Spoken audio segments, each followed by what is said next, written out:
अस्सलाम वालेकुम, मैं हूं साजिद और आप देख रहे हैं आपका अपना यूट्यूब चैनल साजिद सोबी। जैसा कि आपको पता है कि मैं काज, ओवरलॉक, पीको, कढ़ाई सिलाई और इनकी मशीनों के मतलब वीडियो अपलोड करता रहता हूं।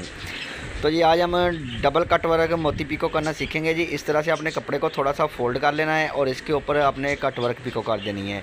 जो नीचे की तरफ को कपड़ा हमने फ़ोल्ड किया है उसको हम बाहर निकालेंगे, उसके ऊपर भी कट वर्क करेंगे और उसके ऊपर हम मोती लगाएंगे जी। तो वीडियो को अच्छे से देख के आप भी ये वाली पीको कर सकते हैं जी। तो जी अगर आप मेरे चैनल पे नए हैं तो चैनल को ज़रूर सब्सक्राइब कर लें। अगर आपने चैनल सब्सक्राइब किया हुआ है तो आपका बहुत बहुत शुक्रिया। तो ये अभी वीडियो एंजॉय करें।